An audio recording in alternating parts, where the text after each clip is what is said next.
Oh, hello. Would you like to read a book? Mark Twain.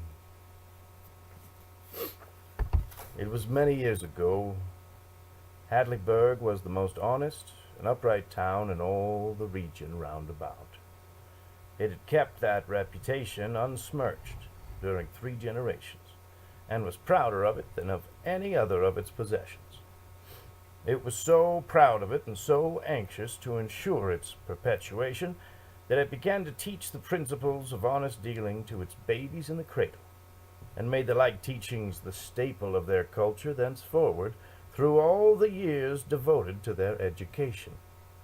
Also, throughout the formative years, temptations were kept out of the way of the young people, so that their honesty could have every chance to harden and solidify and become a part of their very bone. The neighboring towns were jealous of this honorable supremacy, and affected to sneer at Hadleyburg's pride in it and call it vanity.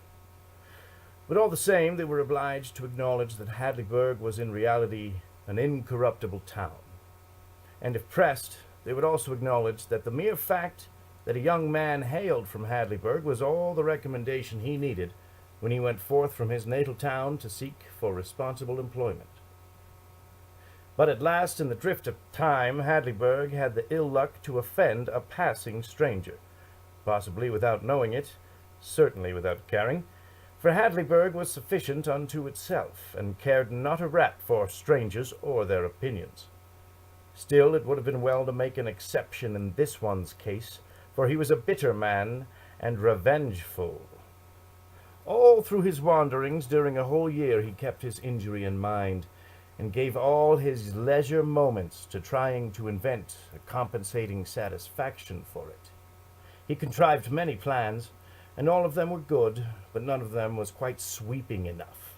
The poorest of them would hurt a great many individuals, but what he wanted was a plan which would comprehend the entire town, and not let so much as one person escape unhurt. At last he had a fortunate idea, and when it fell into his brain, it lit up his whole head with an evil joy. He began to form a plan at once, saying to himself, "That is the thing to do. I will corrupt the town." 6 months later, he went to Hadleyburg and arrived in a buggy at the house of the old cashier. About 10 at night. He got a sack out of the buggy, shouldered it, staggered with it through the cottage yard, and knocked at the door. A woman's voice said, "Come in," and he entered and set his sack behind the stove in the parlor, saying politely to the old lady, who sat reading the Missionary Herald by the lamp, "Pray keep your seat, madam. I will not disturb you. There, now it is pretty well concealed. One would hardly know it was there. Can I see your husband a moment, madam?" No, he was gone to Brixton, and might not return before morning. "Very well, madam, it is no matter. I merely wanted to leave that sack in his care, to be delivered to the rightful owner when he shall be found.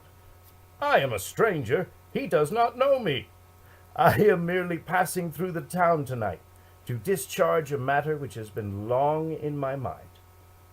My errand is now completed, and I go pleased and a little proud, and you will never see me again. There is a paper attached to the sack, which will explain everything. Good night, madam." The old lady was afraid of the mysterious big stranger, and was glad to see him go. But her curiosity was roused, and she went straight to the sack and brought away the paper. It began as follows: "To be published," or "The right man sought out by private inquiry, either will answer. This sack contains gold coin weighing 160 pounds 4 ounces. Mercy on us, and the door not locked." Mrs. Richards flew to it all in a tremble, and locked it, then pulled down the window shades, and stood frightened, worried, and wondering if there was anything else she could do toward making herself and the money more safe.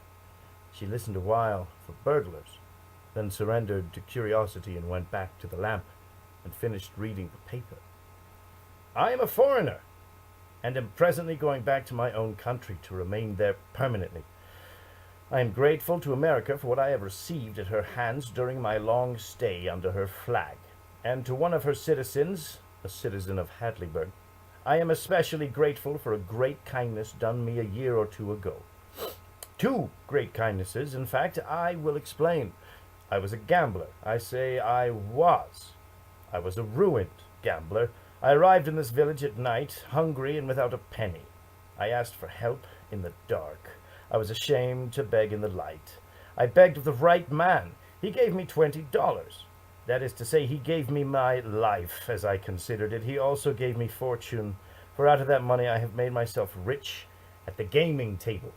And finally, a remark which he made to me has remained with me to this day, and has at last conquered me, and it, in conquering, has saved the remnant of my morals. I shall gamble no more. Now I have no idea who that man was, but I want him found, and I want him to have this money to give away, throw away, or keep as he pleases.